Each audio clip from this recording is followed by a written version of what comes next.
Hello, welcome to my class. Today we will study hysteresis in soil water. Hysteresis in fact is very important phenomenon when we discuss the dynamics of water in soil. We are all aware of this relation between metric potential and volumetric water content. And if we are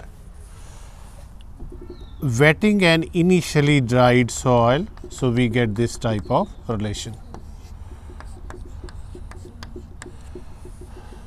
So we have added water to an initially dry soil to get this type of relation. So that means this is absorption curve. That means water has been absorbed by the soil. So we call this as sorption, or we also call it as wetting. On the other hand, if we do now reverse, that means we have an initially saturated soil, we try to drain out water, then how this relationship will behave. So you had an initially wet soil and we drained out water out of it. So the two curves, the two relationships, which in fact should have been similar because soil type is same, but actually these are not similar.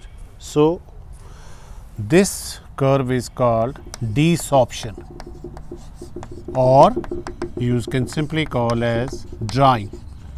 So these wetting and drying curves in the same type of soil do not behave similarly as far as soil metric tension or soil metric potential and volumetric water content relationship is concerned. So here this relationship between soil metric potential and volumetric water content is not unique. Of course, in similar soils, I should not similar, I say in same soil, because this relationship depends upon wetting and drying history of soil. As we have seen that if we are wetting a soil, the soil moisture characteristic curve is different than if we are drying a soil. So at a given value of soil metric potential, if for wetting this is the theta, say theta W when we wet the soil, at the same soil metric potential this is the volumetric content for drying curve. So that means at a given metric potential value, then theta W, that means moisture content during wetting is less than water content during drying. So this is very interesting relationship, that same soil, just you are wetting and drying, this is the only difference. You get volumetric content, this amount of water being held by a soil when it is wetted is smaller than the amount of water being held by the same soil when it is being dried. So this is the point over here, and it depends upon the direction of the process. So the soil moisture characteristic depends upon the direction, whether you are wetting it or you are drying it, and this is called hysteresis.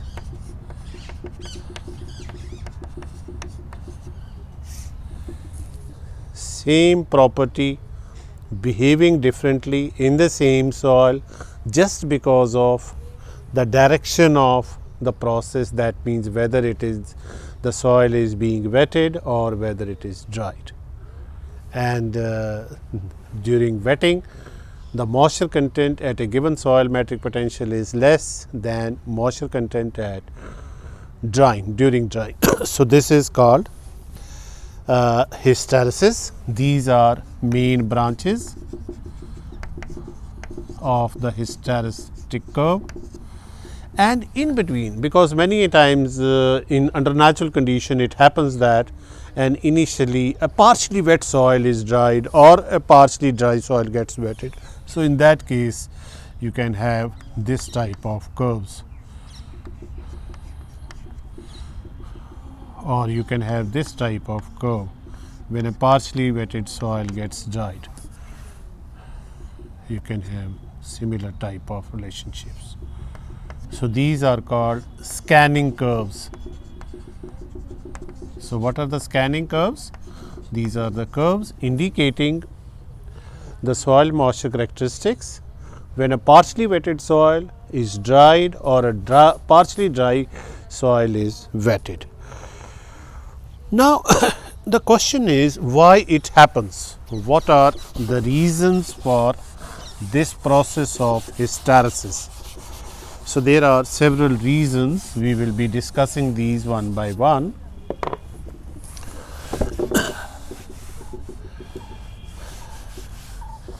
So first reason is, let me call this as causes of hysteresis.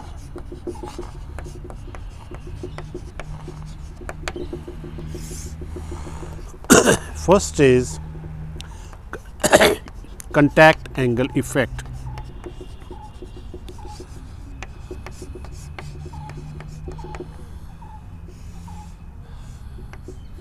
You know the contact angle because if this is a capillary and water is, this is meniscus of the water, this will be your contact angle theta. So this is basically the angle of interface between the solid and liquid, surfaces. We call it as contact angle. Now if this is your surface and this is the contact angle, say theta. Now this theta, if it is for say drying, this is your drying. So here contact angle during drying, and if is less than the contact angle during wetting, this is theta d, this is theta w. So theta d drying, and here this is your theta w wetting. So that means the contact angle during wetting is higher than the contact angle during drying. If contact angle is higher, the radius of curvature will also be higher. Radius of curvature will be higher. And once it is, now what does this mean? In fact, if during wetting contact angle is higher, then that means this water is being attracted by two forces. One is force of adhesion, another is force of cohesion. So here it shows that during wetting the force of cohesion is higher. Force of cohesion is higher than force of adhesion, and when contact angle is less, here force of adhesion is more than force of cohesion. So because here the force of, in wetting, the force of cohesion is dominating, the water molecules attracted by other water molecules, that's why the contact angle becomes larger, radius of curvature becomes larger, and at a given soil metric potential, then during wetting the water content will be less than during drying because more water will move out. So this is the effect of contact angle, that contact angle being different during drying and wetting, this results in the process of hysteresis. Second is entrapped air. You know, entrapped air.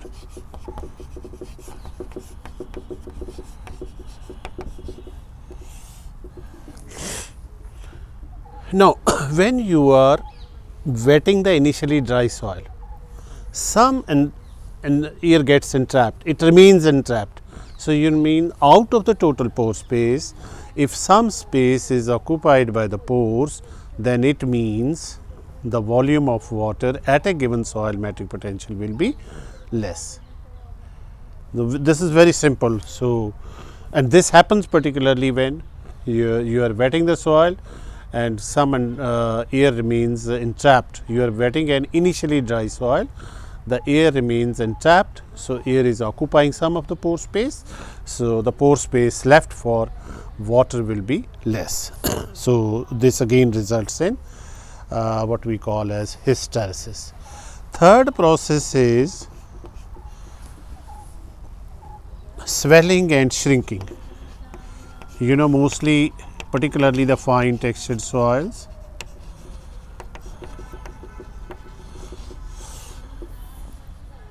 or even medium textured soils, when they are wetted they swell, when they are dried they shrink. So, when they swell, such soil swells, some solids they occupy the pore space. So, during swelling the pore space may gets reduced than during wetting. So, that's why during wetting the solids expand, pore space is reduced, volume of water at a given soil metric potential is less. Again, very simple. So, swell shrink, this could be the phenomenon more dominant in soils having expanding type of clay minerals. Next is the most important is ink bottle effect.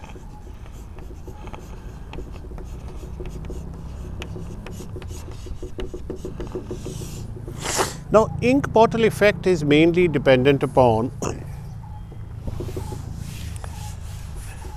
different size of pores.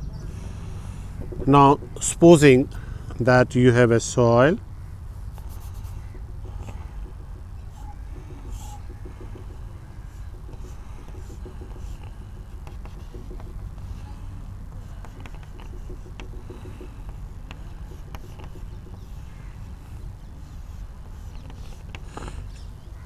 we have a bigger pore of radius r,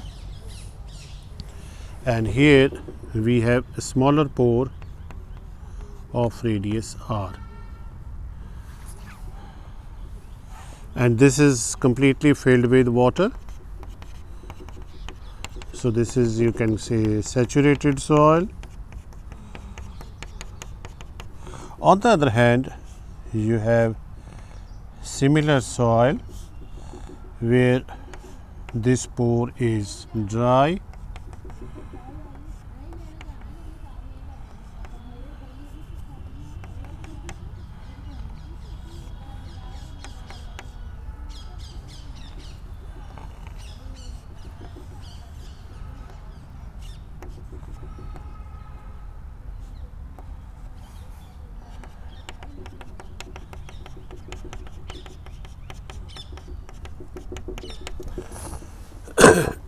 Now, here we have pores of various shapes, various sizes. You have micro pores, you have macro pores, which are interconnected to each other. Now, when you apply suction, then water from which pore, from a smaller pore, from a medium sized pore, or from larger pore, how it will come out, or when you saturate the soil, when all the pores, or when medium or micro or macro pores, they will get filled up with water. That depends upon the size of the pore. That is very important. And because of this, now supposing this pore, this is initially saturated, filled with water, we apply suction so that water comes out of these pores. Then this suction, soil metric potential, During, I should say, drying, because we are now drying it. So, during drying, this soil matrix, or let it be A, forget, this is your figure A, then figure B. So, this is of course for drying and this is for wetting. So, when we are to dry this pore space, we are to drain this pore. So, the metric potential value or the suction value should be higher than the metric potential value prevalent over A. And here this metric potential value is 2 sigma, or what you call as simply 0.15. We have already calculated this in our capillarity chapter. So, 0.15 divided by RA. RA means this one. On the other hand, if we are to fill this pore, same pore is to be filled, then for filling this pore, soil metric at, in this case, should be less than soil metric potential, which actually is 0.5 over RB. This is your RB, this is RA. Now we know that. Now here, when the water is to be filled up in this pore, it will depend upon the dia or the radius of the pore, and metric potential value should decrease than the metric potential value over here. So here now RA is less than RB. So that means soil metric potential at A, it will be higher than soil metric potential at B, because this value being greater. So this value.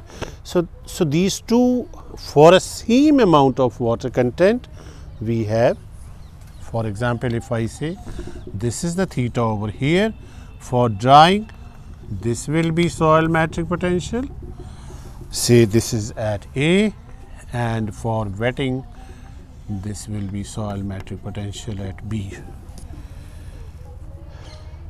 So again this explains the hysteresis. Let me again repeat it, that you have different pores, smaller pores connected with the larger diapores, and if this bigger pore, macropore, which is completely filled with water, this is to be drained, you have to apply the suction, you have to apply the tension or metric potential, which should be greater than metric potential prevailing over here, and this is RA.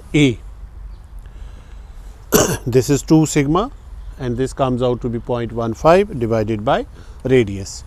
On the other hand, when this pore is to be filled up, then the metric potential value over here should be smaller than this, because you have already applied force, and until the metric potential value decreases to this soil metric potential value, then this is RB. Now this radius of curvature is bigger, this is smaller over here, this is in fact RA. So during drainage, this smaller pore, when you have to drain the pore, the smaller pore will be the determining factor. When you have to fill up this pore, when you have to saturate this pores, then the diameter or the radius of larger pore will be the determining factor. This is in nutshell, I should say. So drainage, it depends upon the radius of the smallest pore. For saturation or for absorption of water, it depends upon the drainage, radius of the larger pore. So this is how we can explain the process of hysteresis, and at the same time I should say hysteresis actual conditions. This hysteresis, drying in soil occurs through evaporation, whereas wetting occurs through infiltration. And let me tell you that These two processes, evaporation and infiltration, these go side by side. These act as simultaneously during profile water redistribution. So you cannot say that, but because of this, the soil behaves differently. So it may be that you have a completely dry soil, and when rain occurs or when you apply irrigation, you may get the main branches of this hysteretic curve. But mainly it happens because of the scanning curves, that partially wetted soil, partially dried soil being drained of water or being added of water. And also the hysteretic effects in the soil are more pronounced in coarse textured soils in low suction range, because in coarse textured soil the macropores, they get abruptly drained. So because of their the macroporosity, dominance of microporosity in coarse textured soil, particularly at lower sections, because in macropores they easily get drained when you apply small amount of suction.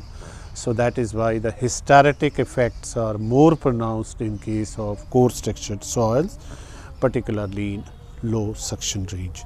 I hope I have made the things clear. Thank you very much.